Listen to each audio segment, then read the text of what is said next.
chegou e cabeças vão rolar. Pastor Heron. Graças a Deus, graças a Deus. Mais uma vez estamos aqui no templo da Igreja Mundial em Cristo, no bairro do Largo do Tanque, na cidade de Salvador, para transmitir o Evangelho de nosso Senhor e Salvador Jesus. A vocês que estão presentes no templo e a todos que estão a nos assistir nesse momento, por intermédio das redes sociais, YouTube, Instagram e etc. A todos que receberão esse vídeo como compartilhamento, para que possam ouvir a palavra de Deus. Eu gostaria de, nesse dia de hoje, falar sobre a confiança em Deus. As pessoas falam tanto de Deus, elas acreditam tanto que acreditam em Deus, elas acreditam tanto que são escolhidas por Deus, ou que Deus quer a vida delas para Ele, e no entanto se esquecem de coisas fundamentais que são observadas por Deus desde os tempos remotos. Para início do nosso tema de hoje, deixa eu frisar uma coisa. Você que está agora aqui no templo, e vocês que estão a me assistir nas redes sociais, você acredita que Deus te queira? Você acha que Deus te quer? Sim ou não? A resposta aqui no templo foi sim. Quem acredita que Deus te quer aí? Bacana, isso é muito bom. Mas vamos entender qual sempre foi o mecanismo de Deus para servi-lo. Nenhum homem nunca escolheu servir a Deus. É Deus quem escolhe. Se Deus não escolhe, a pessoa está ali, mas nunca será dele. Eu sei que isso é de certa forma incompreensível para você que me assiste pela internet, talvez porque você nunca aprendeu acerca da soberania de Deus, descrita no capítulo 9 da carta de Paulo aos Romanos. Quando Paulo fala sobre a soberania de Deus, Paulo ele deixa claro que quem escolhe é Deus, quem salva é Deus, e se Deus não escolhe, se Deus não salva, quem é o homem para que acredite que poderá ser salvo ou poderá ser escolhido por Deus? A crença geral das pessoas é que Deus vai escolhê-la, ou Deus quer que ela esteja na presença dele, porque ele é bom e quer que todos se salvem. Mas nós já vimos aqui em vídeos anteriores que Deus não quer todo mundo e Deus não salva todo mundo. Quando você para ler as Sagradas Escrituras desde o Antigo Testamento, você vê Deus fazendo escolhas. Por exemplo, Deus coloca sobre a face da terra, sumiu o nome do homem, misericórdia. Deus coloca sobre a face da terra Adão e por conseguinte Eva, sua mulher, os dois escolhidos por Deus para viver sobre a terra e povoar a terra. Depois eles começam a gerar filhos, e dentre esses filhos sai um que é escolhido por Deus, chamado Abel. Caim, por inveja, por despeito, todos conhecem a história bíblica, assassina o seu irmão, ou seja, o filho das trevas, que era Caim, porque a Bíblia diz isso no livro de 1 de João. Caim era filho de Satanás, ele não era descendência de Deus, ele era descendente direto de Satanás. Satanás gerou ele no ventre de Eva, E a Bíblia Sagrada, lá no início, deixa isso muito bem claro. Quando Satanás recebe o direito de ter a sua semente sobre a terra e gera no ventre de Eva Caim. Caim é gerado e com a sua malignidade. Um detalhe interessante dessa passagem é que Caim, ele não, e eu gosto muito de frisar isso, porque as pessoas, elas gostam de arrumar desculpa para tudo. Elas isolam o texto bíblico, não ligam para o que o texto bíblico fala e querem arrumar uma desculpa. Então elas dizem assim: não, ele se tornou do diabo porque matou o seu irmão. É mentira. O texto de 1 de João deixa claro que ele matou o seu irmão porque ele era do maligno. Há uma diferença muito grande nisso. Se eu digo que uma pessoa se torna do diabo porque ela fez alguma coisa ruim, eu digo então que ela era de Deus e de uma hora para outra ela passou do bem para o mal. A questão não é assim nas Sagradas Escrituras. A questão é: Caim era filho do diabo, era filho do maligno, e por isso o quê? Por ele ser filho do maligno, ele matou o seu irmão. Mas peraí, Deus tinha escolhido Abel, e agora, o que se faz? Então a geração dos bons, a geração das ovelhas acaba aí porque Caim matou Abel? Não, então Deus teve que fazer um novo filho surgir de Eva para fazer com que a geração das ovelhas prosseguisse, que foi Sete. O próximo filho deles, 2, de Adão e Eva, foi Sete. Sete veio a ser o substituto de Abel, que havia sido assassinado por Caim. Então você vai vendo aí sendo desenhado escolhas. Observa que Caim, ele é muito bom falar sobre isso. O ruim é que às vezes as pessoas elas não gostam, porque elas querem que a gente pastor, elas querem que nós pastores tracemos para ela a imagem de um Deus abestalhado, de um Deus bocó, de um Deus que engole tudo, de um Deus que quer salvar todo mundo, de um Deus que perdoa tudo, e é o oba-oba do Evangelho. Não é assim. Vocês não têm ideia de quem é Deus. Você não faz a menor ideia de quem é Deus. As pessoas pensam que Deus, não, tadinho, vou salvar esse, tadinho do outro, vou salvar o outro também. Não é assim não. Essa passagem que fala no livro de Romanos sobre a soberania de Deus, essa passagem deixa muito bem claro que Deus escolhe a quem Ele quer e rejeita a quem Ele quiser, porque Ele é... Você sabe o que significa a palavra soberania ou ser soberano?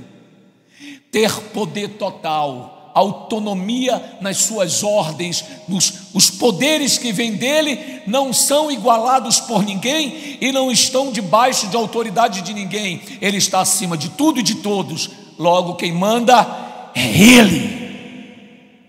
Ele é o único que manda. E se Ele diz salvo, Ele salva. Se Ele diz não salvo, não salva. Ah, mas assim Deus seria ruim. Por quê? Por quê? É o que Paulo explica no capítulo 9. Já eu volto lá para o Antigo Testamento para falar das escolhas. É o que Paulo fala sobre essa questão das pessoas acharem que é injustiça de Deus. Nesse trecho do capítulo 9 do livro de Romanos, as pessoas dizem assim, Paulo cita que as pessoas dizem assim: poxa, mas aí a injustiça da parte de Deus. Aí Paulo diz: injustiça por quê? Acaso não tem poder o oleiro? O oleiro é aquele que manipula o barro, é aquele que faz vasos de barro. Acaso não tem poder o oleiro de fazer um vaso para honra e um vaso para desonra? Aí ele diz: o que dirias você se soubesse que Deus, para mostrar a sua vingança que haveria de fazer nos vasos de... Deixa eu ler esse trecho que é bom ler. Deixa eu ir lá, Romanos capítulo 9, vamos lá, deixa eu sair aqui do meu texto original, vamos lá, porque é bom que as pessoas Vejam isso na íntegra, né? Para eu não dizer uma frase mal colocada. Olha só, no capítulo, eu vou ler, hoje o trem vai ficar bom, vou ler tudo. Digo a verdade em Cristo, não minto, testemunhando comigo o Espírito Santo, a minha própria consciência, tenho grande tristeza e incessante dor no coração, porque eu mesmo desejaria ser maldito, separado de Cristo por amor dos meus irmãos, meus compatriotas segundo a carne, são israelitas, pertence-lhes a adoção e também a glória, as alianças, a legislação, o culto e as promessas. Deles são os patriarcas, também deles descende o Cristo segundo a carne, o qual é sobre todos, Deus bendito para sempre, amém. Olha só, Paulo, ele começa a fazer menção da sua dor, da sua tristeza, em saber que Israel é tudo isso, mas será rejeitado. Em saber que Israel, a eles pertencem os patriarcas, o culto, eles são os descobridores, vamos colocar dessa forma, do Deus soberano, e no entanto eles vão ficar de fora, porque depende da escolha feita por Deus. E já já a gente volta nesse ponto no Antigo Testamento, tá? Que eu parei em Caim e Abel, tá certo? Vamos lá, deixa eu continuar aqui. E ele diz assim, ó, e não pensemos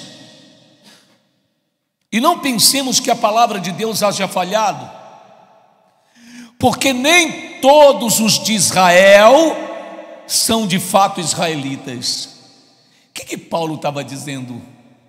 Paulo estava dizendo o seguinte: nem todos que estão lá são salvos, nem todos os que têm o sangue descendente de Abraão serão salvos, nem todos que são de Israel são israelitas, são de fato nação eleita. E ele continua: nem por serem descendentes de Abraão são todos filhos, mas em Isaque será chamada a tua descendência. Por que em Isaque? Quantos filhos Abraão teve, você sabe? Quantos? 2 filhos, certo ou errado? Eu quero saber de vocês. E você que está aí me assistindo, quantos filhos? Olha, Deus permitiu, por desobediência de Sara e conivência de Abraão, obviamente, que ela tivesse um filho com Agar, a sua serva. Nasce o seu primogênito chamado Ismael. Tá certo? Sim ou não? Depois de muitos anos, e por causa dessa desobediência, Abraão pagou caro por isso, nasceu Isaque, correto? Depois Sara morreu. Se eu não me engano, 26 anos depois que nasceu Isaque, Sara morreu, e Abraão se casou com outra mulher chamada Quentura, e Quentura lhe deu, se eu não me engano, 6 ou 7 filhos. Ou seja, por baixo aí Abraão teve cerca de 8 a 9 filhos. Mas quem foi que Deus escolheu? É disso que eu estou falando. Por isso Paulo diz: são filhos de Abraão? São, mas nem todos são escolhidos. Ele escolheu, ele chamou a bênção na descendência de quem? De Isaque. Por isso houve uma guerra muito grande entre Ismael e Isaque. Havia muita, como é que eu posso dizer, muita animosidade entre Ismael em aceitar Isaque, porque seria ele o primogênito de Abraão e que deveria herdar tudo, mas Deus não escolheu ele, Deus escolheu Isaque. Vocês estão compreendendo, sim ou não? Tudo depende de uma escolha. Por isso eu fiz a pergunta: você acredita realmente que Deus te quer? Porque é necessário que você tenha sido escolhido. A questão é: você tem certeza dessa escolha? Ele de fato te escolheu para que você seja um servo, uma serva de Deus? Porque se Ele te escolheu, você vai fazer tudo segundo a orientação, segundo o controle, segundo o domínio dele, segundo a direção que ele te der. Amém? Os que vêm apenas porque são chamados, não foi isso que Jesus disse? A Bíblia está cheia disso e as pessoas não veem. Muitos são o quê? Chamados, mas poucos são escolhidos. Espera aí, se Deus quisesse salvar todos, Ele não salvaria todos os que foram chamados? Salvaria, mas não depende dos que são chamados, depende de quem Ele escolhe. Amém? Aí existem pessoas que ficam preocupadas: poxa, e se eu não for escolhido? Filho, eu não tenho nada a ver com isso.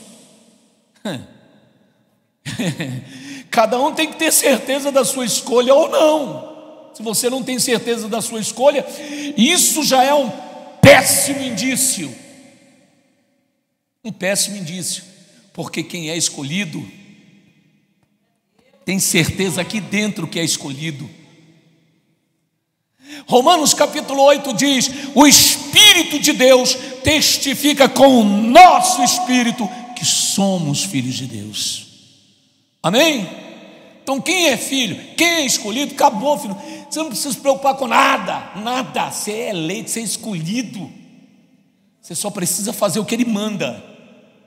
E é isso que eu quero ensinar hoje aqui para vocês. Amém? Vamos lá, deixa eu continuar lendo aqui Romanos 9, rapidamente, para vocês.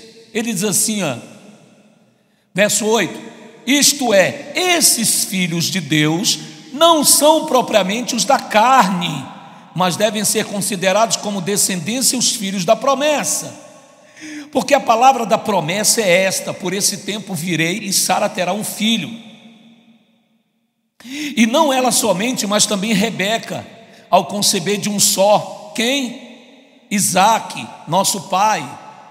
E ainda não eram gêmeos nascidos. Olha, observa o que esse texto diz aí, Eu falei isso aqui na hora que eu estava orando com vocês. Os gêmeos não eram nascidos, eles brigavam dentro da barriga de Rebeca. E Deus falou para ela: duas nações aí dentro. O mais velho será servo do mais moço. Eles virão a ser grandes nações, mas o mais velho nesse caso seria Esaú, porque ele nasceria primeiro.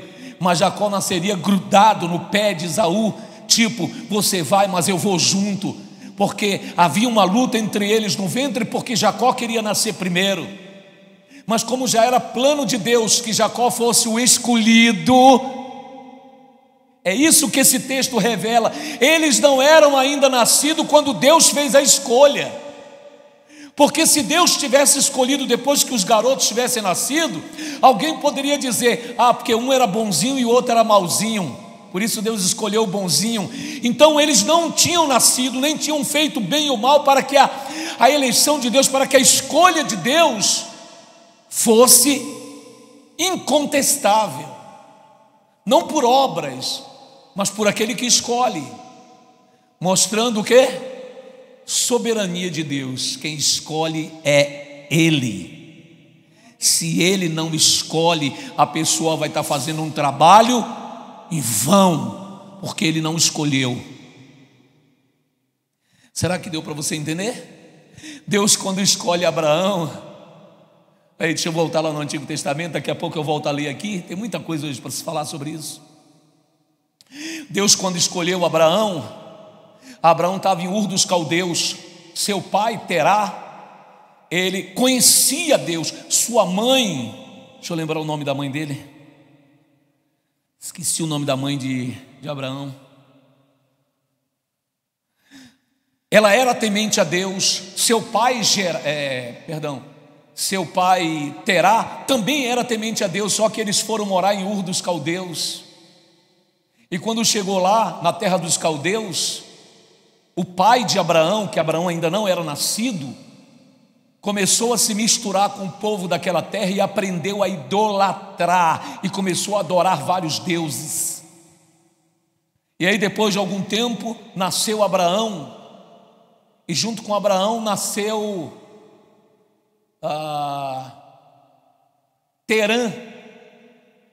Terã era irmão de Abraão, filho de Terá.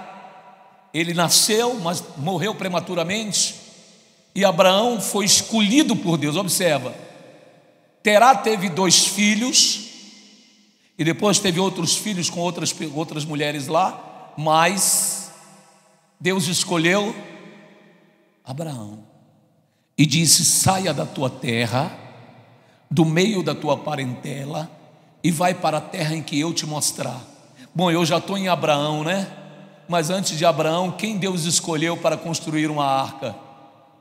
Quem? Noé.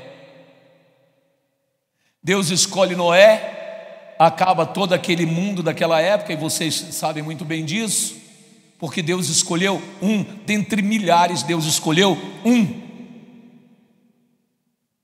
Dos filhos de Terá, Deus escolheu um, Abrão.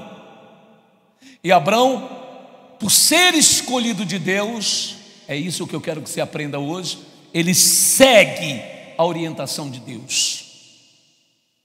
Ele não seguiu a orientação de homem nenhum, de seres humanos nenhum. Ele seguiu e seguia a orientação de Deus. E empreendeu uma viagem que nem mesmo ele sabia para onde ir, porque Deus não disse para onde ele ia. Deus disse: vai para a terra que eu te mostrarei. Ou seja, o lugar ainda estava incógnito, e Abrão foi cadê eu queria ouvir de vocês. Abraão foi o quê? Confiando em Deus. Já pensou você ouvir uma voz dentro do seu coração dizendo assim: ó, sai da tua terra, da casa dos teus pais, larga teu emprego, larga tudo aí e vai para onde eu vou te mandar, sem você saber aonde ir, sem saber o que fazer para dar comida para mulher e filhos, sem saber o que vai acontecer? E aí, você iria? Esse foi o detalhe de Abraão. Ele confiou. Confiança. Quando uma pessoa é escolhida, é eleita por Deus, ela tem confiança nele, ela acredita no que ele diz para ela.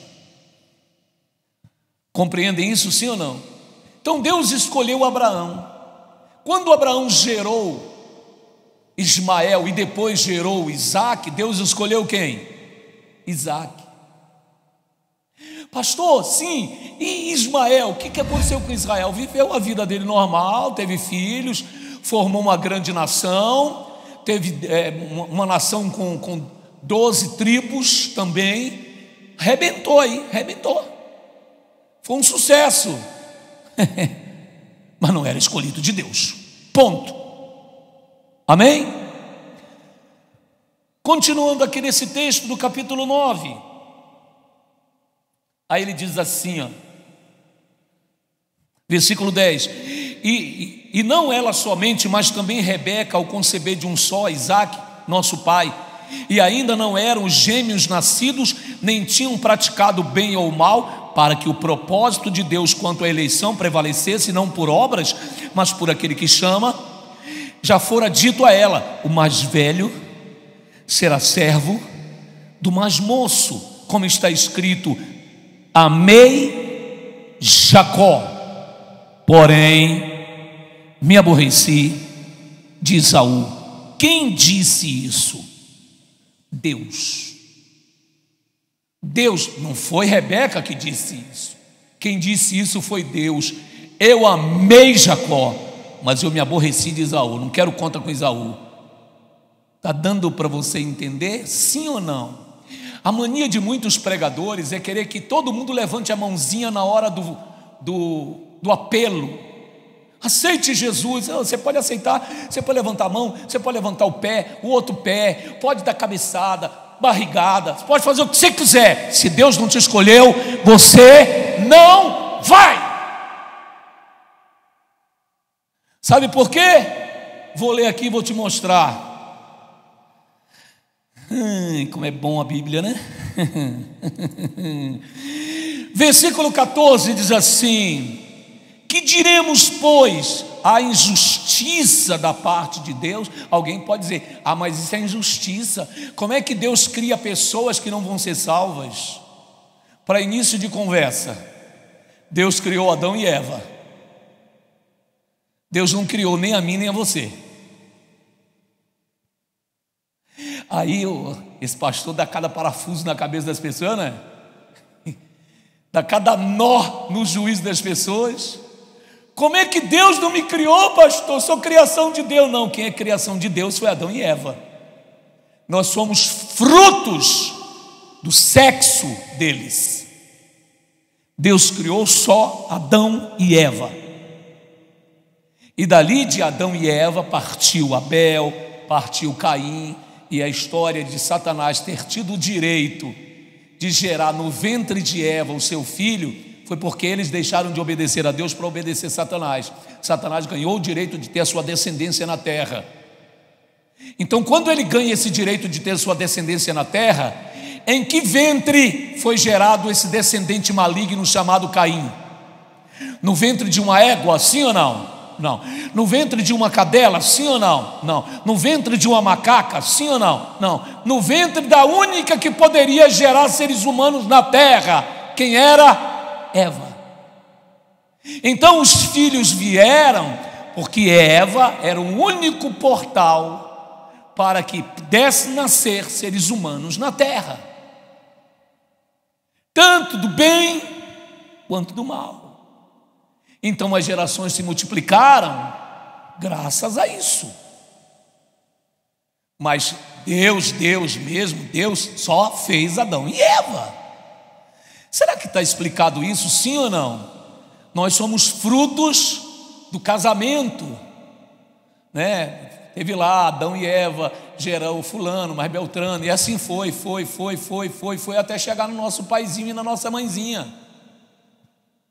E se nosso paizinho e a nossa mãezinha tivessem se casados e tivessem decididos não ter filhos, nós não estaríamos aqui. Sim ou não? Não tem nada a ver com Deus. Deus criou os protótipos, Deus criou as matrizes, Adão e Eva. Dessas matrizes foram sendo gerados novos humanozinhos. Só que esses humanozinhos que foram sendo gerados, uns possuía, vou colocar dessa forma para ficar explicado melhor, possuía um vírusinho que entrava neles e fazia eles serem seres odiosos, raivosos, traidores, malditos, sabe, sem amor, sem compaixão, sem paz, atormentados para atormentar os outros. Sementinha essa de quem? Satanás.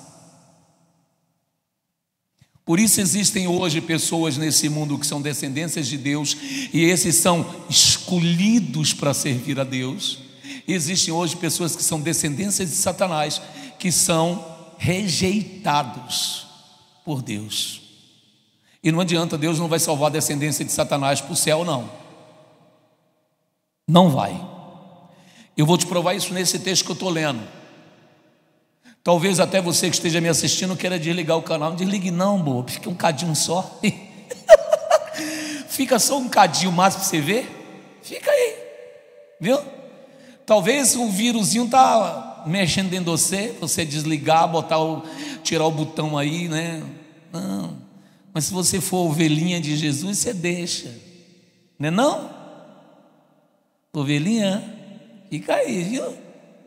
Os cabritos ficam virados no açougue.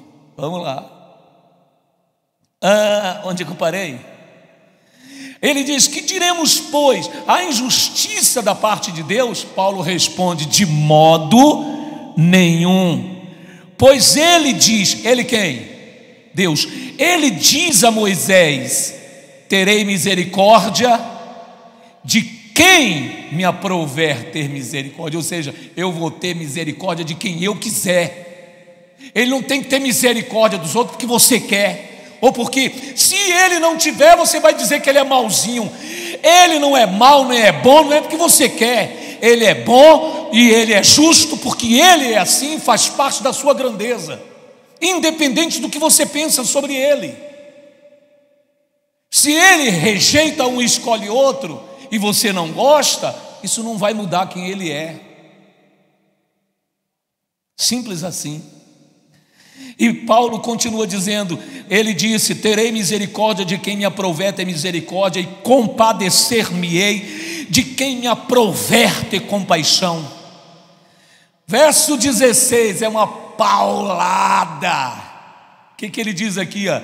Assim, pois, não depende de quem quer ou de quem corre, mas de usar Deus a sua misericórdia. Por que não depende de quem quer? Porque todo mundo quer. Se eu perguntar aqui na igreja quem quer ser salvo, todo mundo quer ser salvo, mas não depende do seu querer. Se você for lá fora evangelizar e perguntar quem quer ir para o céu, todo mundo quer ir, filho. Vai dentro de um presídio, um monte de bandido, estuprador, não sei o que. Pergunta lá se alguém quer ir para o inferno. A resposta vai ser quase que uníssona: todos querem ir para o céu.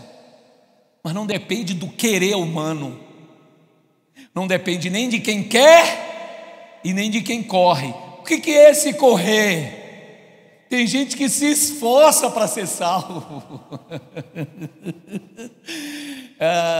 Tem gente que vai para algumas igrejas e não penteia o cabelo, não usa maquiagem, porque eu quero ser santa, porque eu quero ser uma mulher de Deus, e não usa um batom, uma maquiagem, não usa um friso no cabelo, porque eu quero ser de Deus.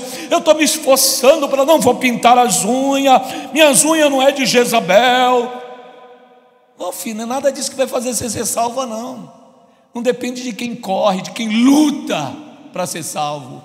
Salvação é por escolha dele. E quando ele escolhe, você não precisa fazer esforço nenhum, porque tudo foi feito por ele. Quando na cruz Jesus disse: está consumado, ele disse: está feito. Tudo que tinha que ser feito pela humanidade foi feito na cruz.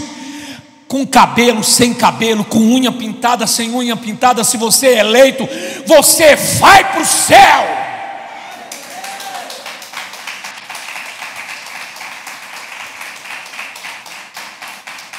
Agora, se a pessoa não é eleita, ela pode usar um coque no cabelo, ela pode fazer tudo aquilo, porque não vai ser salva, filho. Deus não salva porque a pessoa está se esforçando.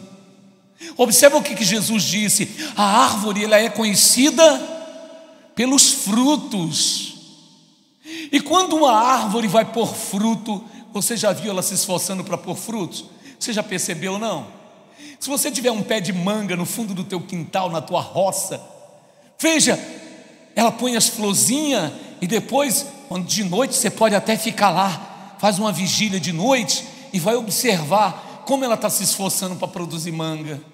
Ela chega a gemer, pof, aí uma manga, pof, outra manga. Certo ou errado? Errado. O fruto vem naturalmente. Quem é escolhido de Deus não precisa ficar no esforço. Não, o Espírito de Deus te dá temor, o Espírito de Deus te dá graça, o Espírito de Deus te dá comunhão, o Espírito de Deus providencia tudo por você. Está escrito no capítulo 8 do livro de Romanos: Ele intercede por nós, o Espírito de Deus intercede por nós com gemidos inexprimíveis. Então, o esforço, a luta, eu estou fazendo isso aqui, tipo, eu não vou beber, não, a cerveja, não, está amarrado, não vou beber cerveja não, que eu quero ser salvo. Filho, falar um trem para você, falar igual os mineiros agora, falar um trem para você, filho. Se você está nessa agonia para não beber, é porque não houve novo nascimento em você, não. E se não houve novo nascimento, possivelmente você não é eleito. Porque quem é eleito, quem é escolhido, nasce de novo, isso morre dentro dele. Os desejos dessa vida morrem. Desejo de bebida, os desejos do mundo morrem. Você não fica ali, passa em frente à cerveja, passa em frente ao boteco, tampa a cara assim, está amarrado, está amarrado, está amarrado. Então, filho, ó, a eleição está passando longe de você. Quem é eleito não precisa se esforçar para não beber, ele não gosta naturalmente, ele não se embrenha nesse caminho de forma natural. Mas ao não eleito, meu irmão, ele pertence ao mundo. Vamos lá, 17, né? Diz assim: porque a Escritura diz a Faraó: para isso mesmo te levantei, para mostrar em ti o meu poder, e para que o meu nome seja anunciado por toda a terra. Até para castigar, Deus escolhe. Deus escolheu o Faraó, levantou o Faraó e botou ele no trono para punir ele. Está dando para você ver o que está escrito aqui? Quem levantou o Faraó e botou ele no trono onde estava foi Deus. Para quê? Para punir ele. Jesus falou exatamente isso com aquele Pôncio Pilatos, se eu não estou enganado. Pôncio Pilatos estava julgando Jesus, e ele disse assim para Jesus: você não diz nada, você não fala nada, você não sabe que eu tenho o poder de libertar você? Jesus olhou na cara dele e disse assim: você não teria poder nenhum se meu Pai não tivesse te dado. Ou seja, tudo é por escolha dele. Ele levanta quem ele quer e ele abaixa quem ele quiser, ele salva quem ele quer, ele precipita no inferno quem ele quiser. Ele é soberano.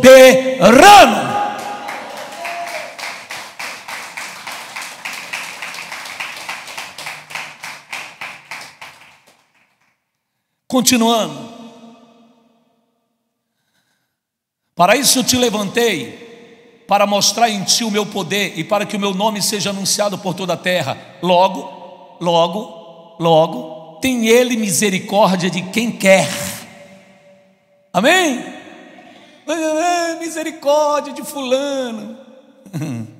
Tem ele misericórdia de quem quer e também endurece a quem lhe apraz.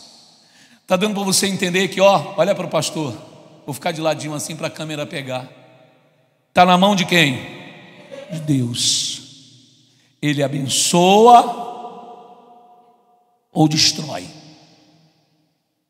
Pastor, o que vão dizer se souberem que Deus faz isso? Você acha que Deus está ligando para o que você pensa, ser humano? Nesse trecho aqui mesmo, Paulo diz assim: quem és tu, ó homem, para discutires com Deus? Acaso não pode o oleiro fazer do mesmo barro um para honra e outro para desonra?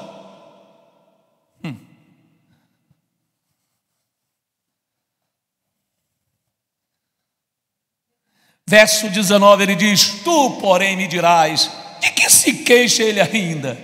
Pois quem jamais resistiu à sua vontade? De fato, olha aqui para o pastor Heron.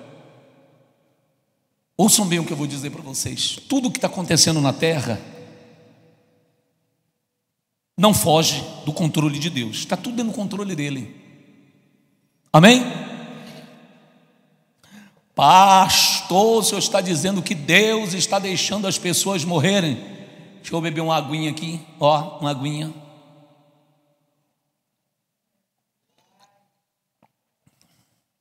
As pessoas pagam pelo que plantam.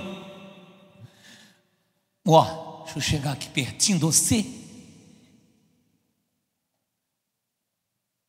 A coisa vai piorar. O que está vindo aí, se você lesse o Apocalipse, você vai ver, quando o poço do abismo for aberto, quantos demônios vão sair para a terra para desgraçar tudo aqui em cima. Eu espero que você entregue tua vida logo para Jesus, para Ele te tirar daqui, porque senão tu vai ver o que vai acontecer. Vamos lá.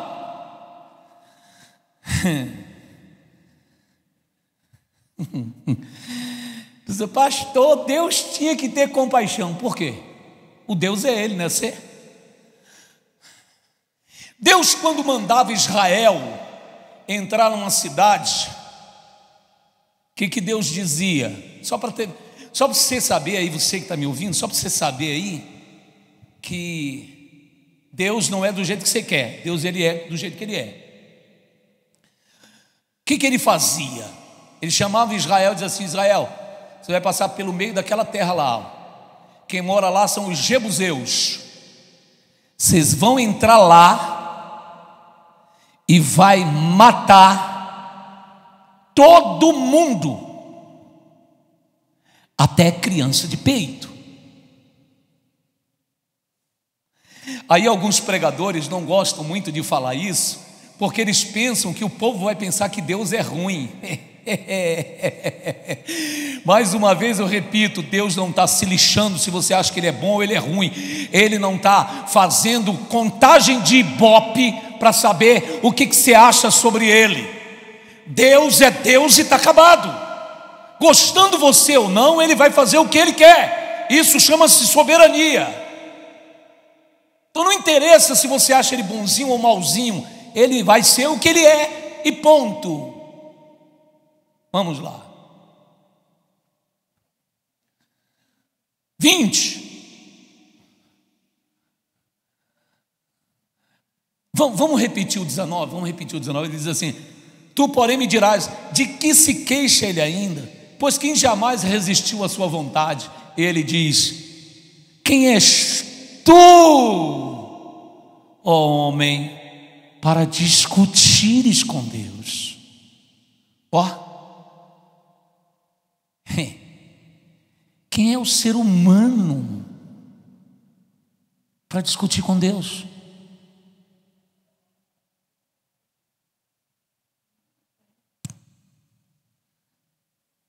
Você sabe o que ser humano é?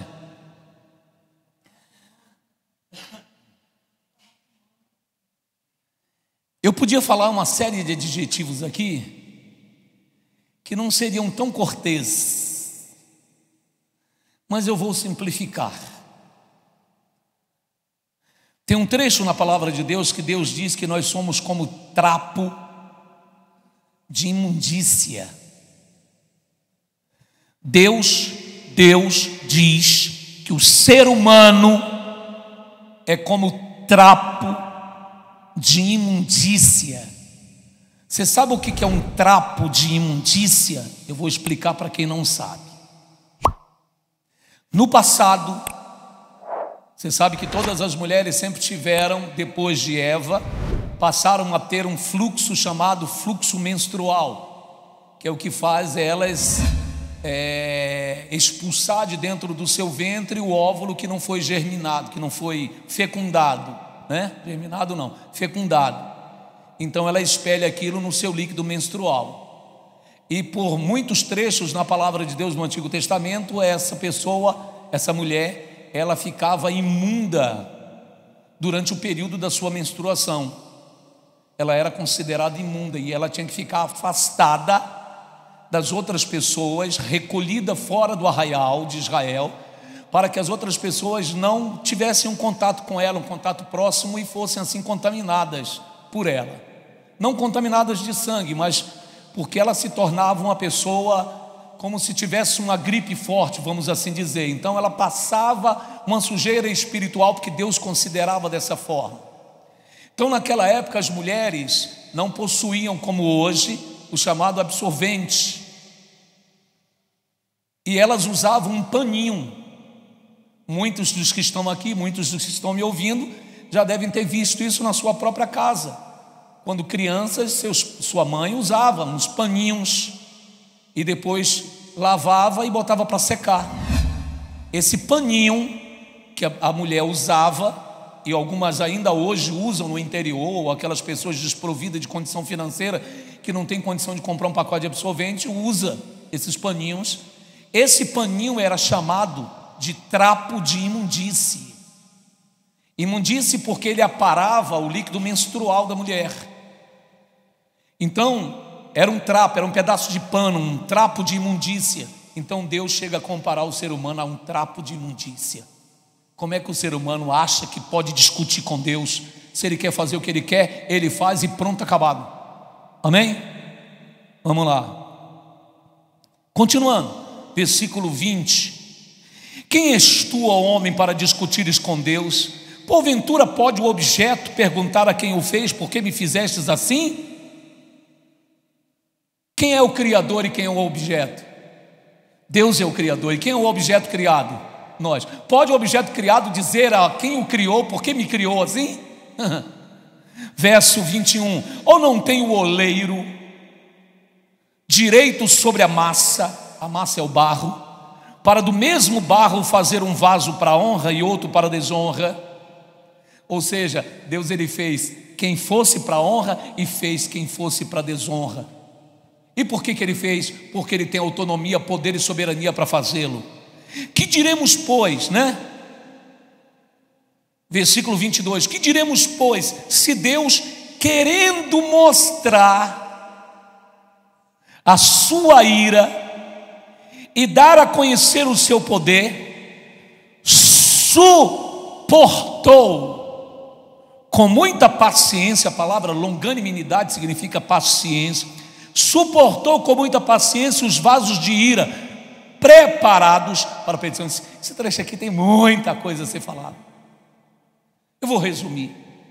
Então, ele diz: que diremos, pois, se Deus querendo mostrar a sua ira? Por que a sua ira? Satanás fez o que fez com Adão e Eva, que são filhos originais de Deus. Mas Deus não pôde fazer nada, porque o que Adão e Eva fez foi de forma legal. Eles obedeceram a Satanás de forma legal, e portanto Satanás teve o direito de tomar a terra e tudo que tinha da mão do homem de forma legal. Mas Deus não ficou satisfeito com isso. Deus se irou, mas Deus não podia fazer nada em relação a isso, porque Deus não é um Deus que quebra regras. Então Deus teve que permitir que os vasos de desonra fossem gerados. Quem são os vasos de desonra? Filhos de Satanás, para mostrar neles a sua ira. Ira essa que ele suportou com paciência. Tipo, vai chegar a sua hora, e eu vou pegar, vai ser nos seus filhos. E foi isso que Deus fez. Isso aqui é Bíblia Sagrada, para você não dizer que isso aí é história do pastor Heron, ou ilusão da cabeça do pastor Heron, ou heresia. O pastor está falando coisa que não existe. Está aqui escrito na Bíblia, ó. É só ler. Vamos lá. Versículo 22 ainda. Que diremos, pois, se Deus, querendo mostrar sua ira... Aí você pergunta, mas que ira? De que ira Deus está se falando? Exatamente da ira, do fato que aconteceu lá no Jardim do Éden. Deus não pôde fazer nada naquele momento, mas então Ele permite que venham os vasos de desonra, para Deus mostrar sua ira nesses vasos de desonra, e que Ele teve que suportar esses vasos de desonra com muita paciência, para mostrar sua ira e dar a conhecer o seu poder. Suportou com muita paciência os vasos de ira preparados. Eles foram feitos, eles foram preparados para o quê? O texto está claro, eles foram preparados para a perdição. Então, todos podem ser salvos? Não. Só os que Deus escolhe. Amém? Pastor, então como eu não sei que Deus me escolheu, eu vou voltar para o carnaval. Está definido a sua escolha. Simplesmente você acabou de dizer quem você é, não escolhido. Porque um escolhido de Deus jamais vai pensar em voltar para o mundo. Um escolhido de Deus jamais vai pensar, vai cogitar em servir a Satanás. Continuando. Onde que eu parei? 24. Não, 23. Vamos lá. Preparados para a petição, verso 23, a fim de que também desse a conhecer as riquezas da sua glória em vasos de misericórdia. Olha só, observa aí, ó. Escolha e rejeição nesse texto. A um foi preparado para a perdição, outro preparado para ele, Deus, mostrar a sua misericórdia, a sua grandeza, a sua riqueza, nesses vasos que foram preparados para a glória. Então um foi preparado para a glória, outros foram preparados para a perdição. Vamos repetir aqui: a fim de que também desse a conhecer as riquezas de sua glória em vasos de misericórdia, que para a glória preparou de antemão. Detalhe: preparar de antemão, preparar com antecedência. A escolha feita por Deus é feita antes da pessoa nascer, para que ninguém diga assim: ah, Deus só escolheu ele porque ele é bonzinho, ah, Deus rejeitou aquele lá porque ele é perversinho. Não, Deus escolhe antes. Capítulo 1 do livro de Efésios diz que Deus nos predestinou antes da fundação do mundo, antes do mundo ser feito. Amém? Você é dele antes do mundo ser criado. Ele só te vestiu de carne e te mandou aqui para baixo para trabalhar para ele. Amém?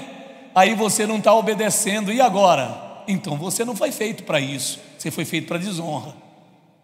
Quem foi feito para honra vai honrar o seu mestre, vai trabalhar para o seu mestre, vai ganhar almas para o seu mestre, vai fazer com que a obra do Senhor ganhe almas.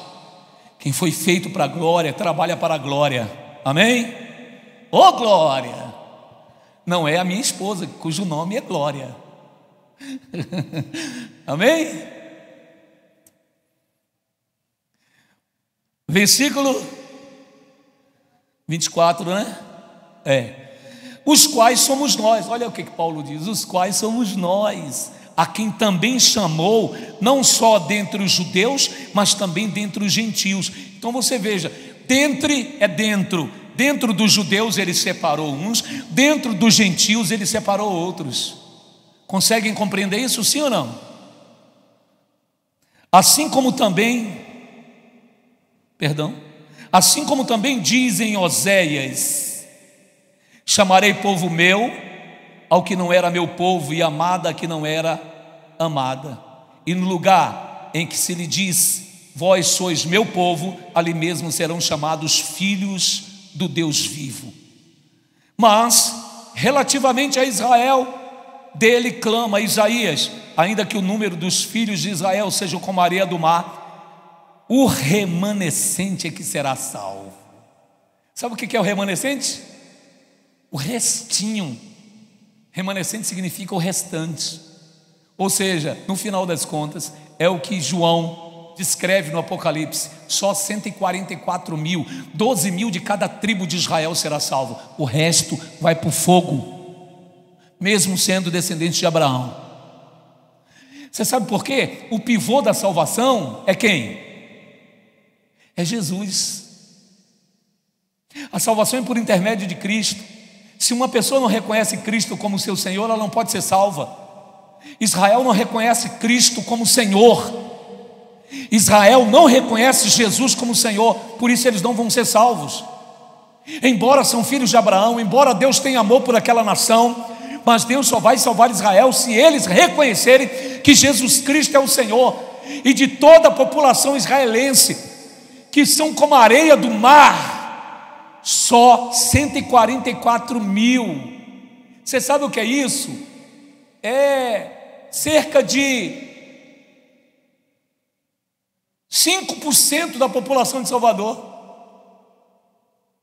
só de Israel, que vai ser salvo. É um número insignificante para a quantidade de israelenses. Tudo porque eles rejeitam Jesus Cristo. Jesus Cristo é que é o Senhor, Ele é o Salvador, é nele que está formada a nossa fé. Ele é o guardião do nosso coração, da nossa vida, da nossa alma. Amém? Glória a Deus. Para encerrar esse trecho aqui, ele diz: ainda que o número dos filhos de Israel seja como da areia do mar, o remanescente é que será salvo, porque o Senhor cumprirá a sua palavra sobre a terra, cabalmente e em breve. Como Isaías já disse: se o Senhor dos exércitos não nos tivesse deixado descendência, ter-nos-íamos tornado como Sodoma e semelhantes a Gomorra. Vamos voltar ao livro de Gênesis, no trecho em que fala sobre Isaac. Isaac foi o escolhido de Deus. Amém? Isaac foi o escolhido. E aqui no capítulo 26 no capítulo 26 do livro de Gênesis,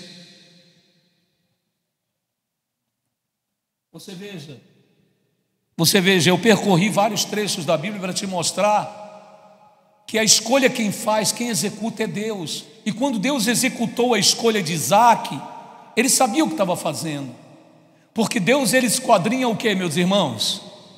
O coração. Você sabe o que é esquadrinhar?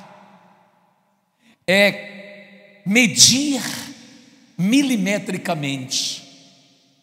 Esquadrinhar é fazer uma medida em pequenos quadrinhos de milímetros, ou seja, milimetricamente ele lê o que se passa na nossa alma. E ele escolhe Isaac.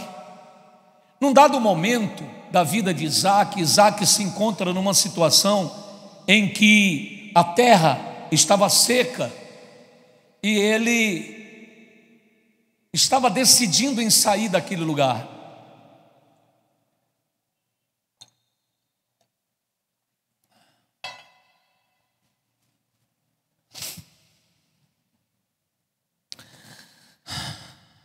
Capítulo 26, verso 1 diz assim: sobrevindo a fome à terra, além da primeira que havia nos dias, que a vida nos dias de Abraão, foi Isaque a Gerar, avistar-se com Abimeleque, rei dos filisteus.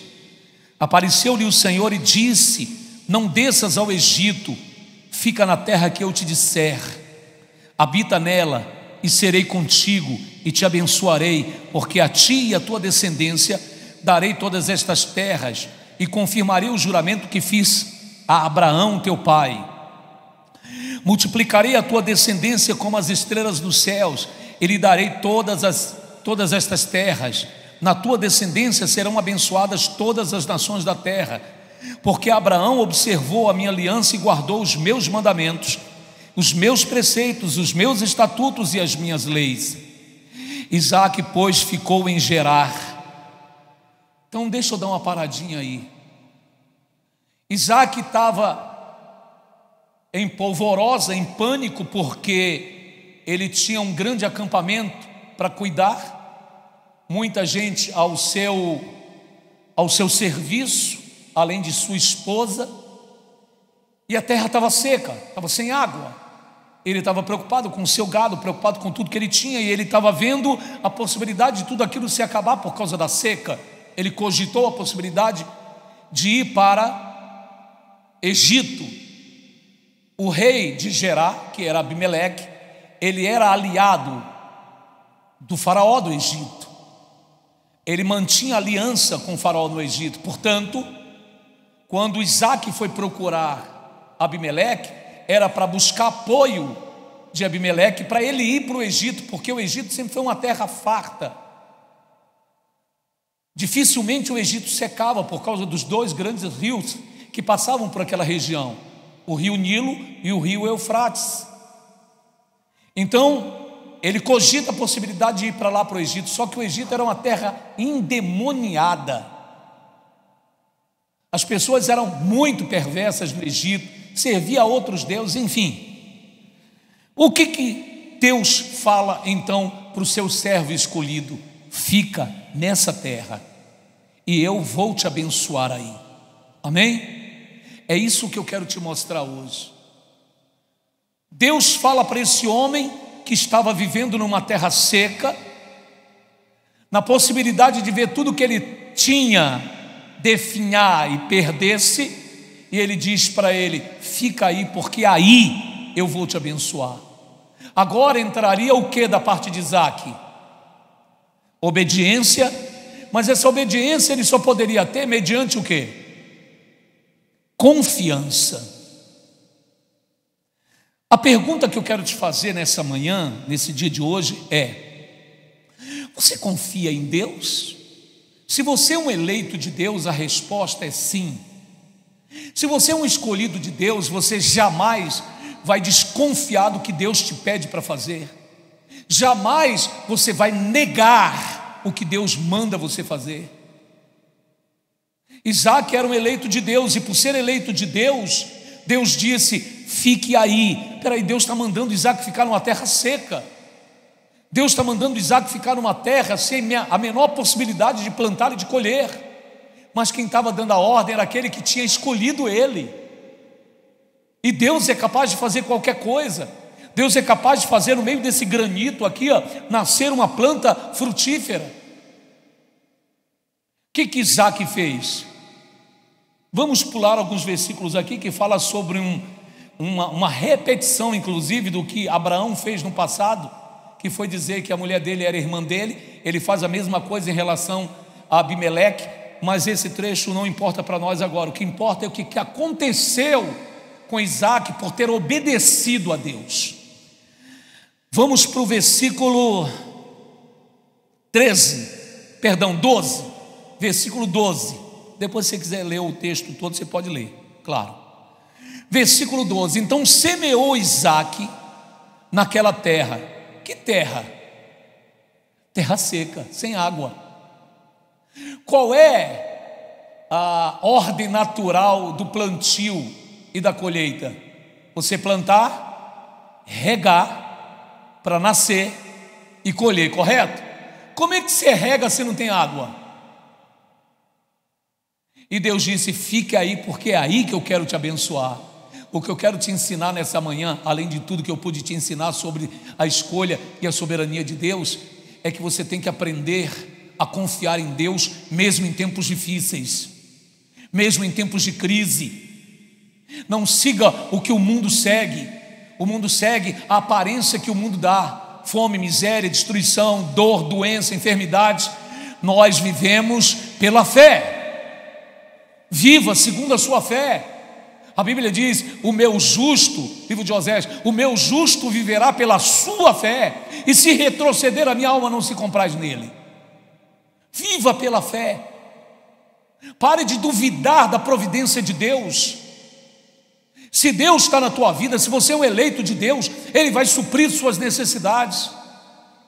Existem pessoas que diminuem até valores de dízimo e de oferta por medo da Covid. Não, porque o dinheiro está curto, eu vou diminuindo as ofertas. Então você não confia em Deus, então você não acredita em Deus. Não, eu ofertei domingo, hoje eu não vou ofertar, ou então eu só vou ofertar mês que vem.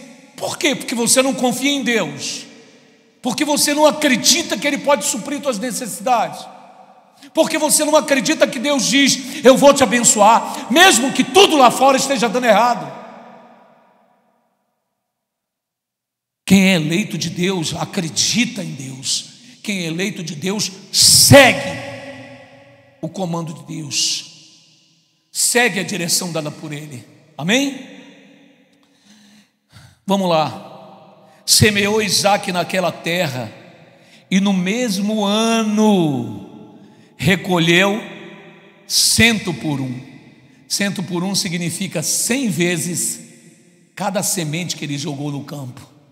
Ele colheu 100 vezes cada semente jogada no campo, porque o Senhor o abençoava. Não era ele que era esperto, não era ele que era inteligente, não era ele que era o bambambam, era porque Deus era com ele. Amém? Se você é um escolhido de Deus, Deus está com você, e você pode fazer sem medo, porque Deus é contigo. Amém? Verso 13, para encerrar: enriqueceu-se o homem, prosperou, ficou riquíssimo, possuía ovelhas e bois e grande número de servos, de maneira que os filisteus lhe tinham inveja, e por isso lhes entulharam todos os poços que os servos do seu pai haviam cavado nos dias de Abraão, enchendo-os de terra. Disse Abimeleque a Isaque: aparta-te de nós, porque já é muito mais poderoso do que nós. Isaque se tornou mais poderoso do que a cidade de Gerar. Ele cresceu e se tornou mais poderoso do que a cidade de Gerar, que era governada pelo rei Abimeleque. Você consegue entender isso, sim ou não? Tudo porque ele confiou em Deus. Confie em Deus, igreja. Amém? Não tema desemprego, não tema nada, faz o que Deus te manda e fica firme na tua fé. Amém? Encerrando. Então Isaque saiu dali e se acampou no vale de Gerá, onde habitou. Amém? Eu quero dizer a você, meu amigo e minha amiga, que me assiste pelas redes sociais, pergunte para Deus, antes de você fazer entrega para Jesus da sua vida, pergunte para Deus: o Senhor me quer? O Senhor me escolhe? Porque se Deus te escolher, ninguém poderá te deter. Se você é um escolhido de Deus, obedece a Deus, segue a direção dEle, confia nele, e você verá sua vida dar uma guinada de 360 graus. Amém? A nossa igreja mundial em Cristo em Salvador fica no Largo do Tanque, na rua Engenheiro Austricliano, número 14, bem em frente do Banco Bradesco. Vem para cá, vem junto comigo ser um eleito, um escolhido de Deus. Até a próxima.